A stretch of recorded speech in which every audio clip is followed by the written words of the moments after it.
প্রিয় ষষ্ঠ শ্রেণীর শিক্ষার্থীরা, শুভেচ্ছা নিও। আজকে আমি তোমাদের 2025 সালের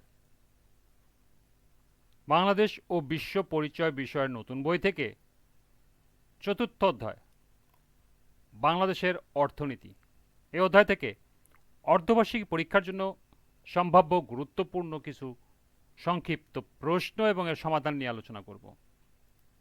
প্রথমে তোমাদের বলবো, যারা আমার চ্যানেলটি সাবস্ক্রাইব করো নাই তারা আমার চ্যানেলটি সাবস্ক্রাইব করবে এবং আমার সাথে থাকবে। তাহলে চলো আমরা ক্লাস শুরু করি।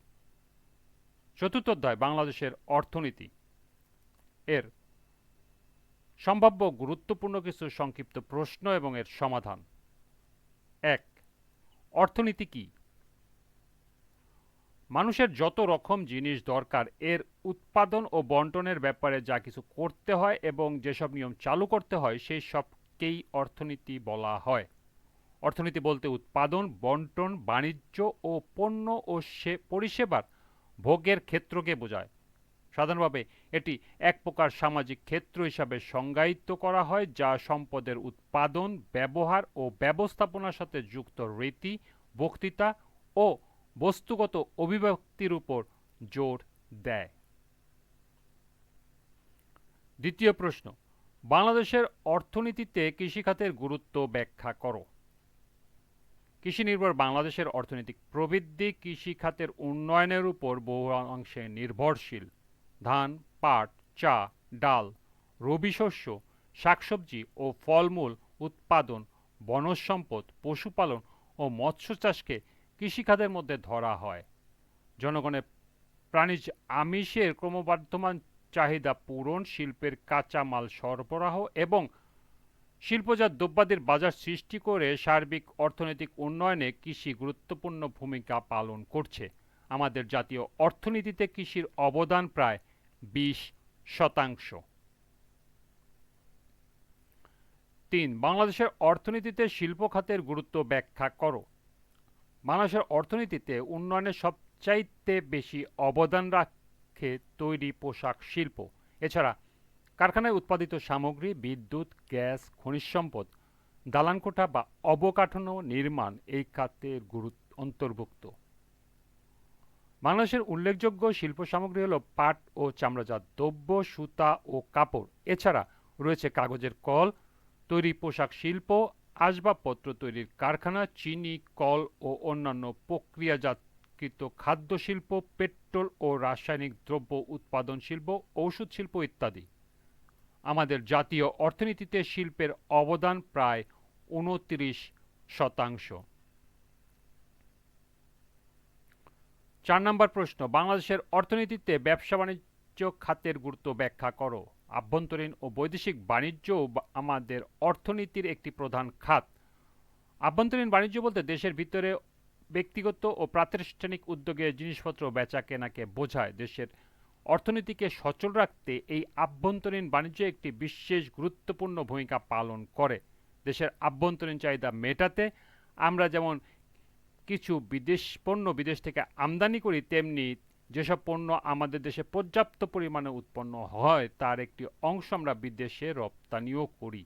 এভাবে রপ্তানিকৃত পণ্য থেকে অর্জিত বৈদেশিক মুদ্রা আমাদের অর্থনীতিকে শক্তিশালী করে। ৫. বাংলাদেশের অর্থনীতিতে সেবা খাতের গুরুত্ব ব্যাখ্যা করো। যে কোনো দেশের অর্থনীতিতে সেবা খাত একটি বড় ভূমিকা পালন করে। শিক্ষা, আবাসন, স্বাস্থ্য, পরিবহন, যোগাযোগ ব্যবস্থা, ব্যাংক, বিমা, জনপ্রশাসন, আইনশৃঙ্খলা বাহিনী এগুলো হলো সেবা খাতের উদাহরণ। সরকারি ও বেসরকারি উভয় ক্ষেত্রে এই খাতটি পরিচালিত হয়। যে দেশ যত উন্নত এবং জনগণের কল্যাণকে যত বেশি গুরুত্ব দেয় সেখানে এই সেবা খাতটি ততই শক্তিশালী। ৬. বাংলাদেশের অর্থনীতিতে রেমিটেন্স খাতের গুরুত্ব ব্যাখ্যা করো। বিদেশে কর্মরত বাংলাদেশে মানুষেরা যে অর্জিত অর্থ আমাদের দেশে প্রেরণ করে তাকে আমরা রেমিটেন্স বলি। আমাদের দেশের লাখ লাখ লোক মধ্যপ্রাচ্য, ইউরোপ, আমেরিকা সহ পৃথিবীর নানা অঞ্চলে চাকরি এমনকি ব্যবসা বাণিজ্য করছে। তাদের অর্জিত বৈদেশিক মুদ্রা তারা নিয়মিত দেশে পাঠাচ্ছে। প্রবাসীদের প্রেরিত অর্থ বাংলাদেশের অর্থনীতিতে বিরাট ভূমিকা পালন করে আসছে। এই অর্থ কেবল তাদের পরিবার পরিজনরাই ভাগ্য ফেরাচ্ছে না, আমাদের জাতীয় অর্থনীতি উন্নয়নেও বিরাট অবদান রাখছে। 7 নম্বর প্রশ্ন, অর্থনৈতিক উন্নয়নের পথ হলো জনসংখ্যাকে জনসম্পদে পরিণত করা, ব্যাখ্যা করো। বিশাল জনসংখ্যার আমাদের দেশ বাংলাদেশ, কিন্তু উন্নত দেশগুলোর তুলনায় আমাদের শিক্ষার হার কম। শিক্ষার অভাবে আমাদের দেশের অনেক মানুষ সিদ্ধান্ত গ্রহণে অক্ষম। জনসংখ্যাকে জনসম্পদে পরিণত করতে হলে তার জন্য দরকার উপযুক্ত শিক্ষা ও প্রশিক্ষণ।